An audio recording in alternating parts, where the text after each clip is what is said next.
Die Lufthansa und ihr großes Herz für Piloten. Nicht 6,5%, nicht 11%, sondern sogar 18,5% mehr Gehalt im Cockpit. Von so einem Angebot können andere nur träumen. Wenn ich das kriegen würde, dann würde ich auf der 7. Wolke.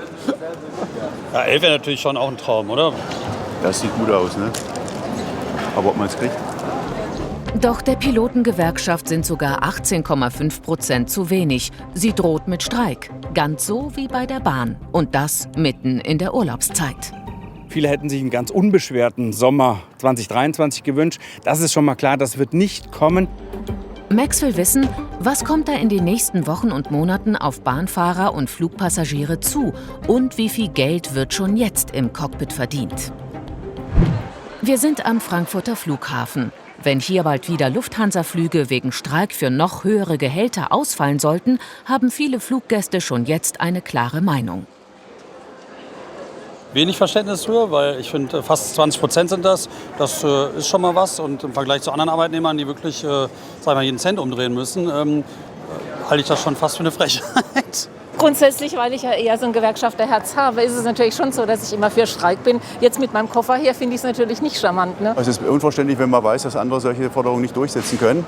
Ja, und genau die Leute, die dann, sag ich mal, in Urlaub fahren, ihrem Job nachgehen, dann eigentlich in die Röhre gucken und Stress haben, kriegt das Ganze ein bisschen Geschmäckle, ganz ehrlich. Denn was dann passiert, ist klar. Erfahrungen mit Streik und Flughafenchaos haben die Reisenden im vergangenen Jahr schon reichlich machen müssen. Am 2. September 2022 fielen an Deutschlands größtem Flughafen 800 Lufthansa-Flüge aus. Ähnliches sollte auch am 7. und 8. September passieren. Der Pilotenstreik wurde nach einem verbesserten Angebot abgesagt. Und dann ja auch noch das große Chaos im Reisesommer 2022, als Personalmangel bei der Abfertigung für Ausfälle und reichlich Verspätungen sorgte. Solche Erinnerungen kommen jetzt wieder hoch. Doch für HR-Luftfahrtexperten Michael Immel ist klar, das ganz große Chaos wird sich auch beim Streik der Lufthansa-Piloten nicht wiederholen. Im letzten Jahr, da waren Koffer, die sind nicht angekommen, da standen Reisende zu Tausenden in den Terminals. Das werden wir in diesem Jahr nicht sehen. Und im letzten Jahr haben wir ja auch gesehen, über Wochen funktionierte der gesamte Ablauf in der Luftfahrtbranche nicht. Jetzt reden wir davon, wenn es eben nicht zu einer Einigung in dem Tarifstreit kommt, dass wir möglicherweise in den nächsten Wochen einzelne Warnstreiks sehen. Jetzt am Freitag endet die Friedenspflicht. Ab dann sind Warnstreiks jederzeit möglich, für noch mehr Geld im Cockpit. Dabei wird er schon jetzt richtig gut verdient.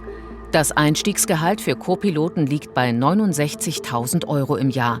Ein Kapitän in der Endstufe 275.000 €. Übrigens, das deutsche Durchschnittsbrutto liegt bei 49.200 €. Da jetzt 18,5% obendrauf, darüber will die Pilotenvereinigung Cockpit nicht mit uns sprechen. Auch die Lufthansa hält sich bedeckt und erklärt auf Max Anfrage: Wir können bestätigen, dass wir der Pilotengewerkschaft Vereinigung Cockpit ein Angebot unterbreitet haben. Bitte haben Sie Verständnis, dass wir aufgrund der laufenden Gespräche mit der VC die Inhalte unseres Angebots nicht öffentlich kommentieren. Von beiden Seiten wird mit unterschiedlichen Zahlen hantiert. So lohnt es sich, auf das Angebot von 18,5% genauer zu blicken.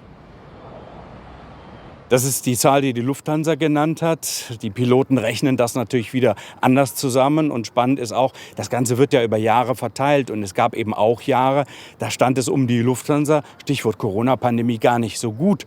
Also da war man kurz vor dem Exodus. Also jetzt sagen die Piloten, sie möchten gerne einen kräftigen Schluck aus der Flasche.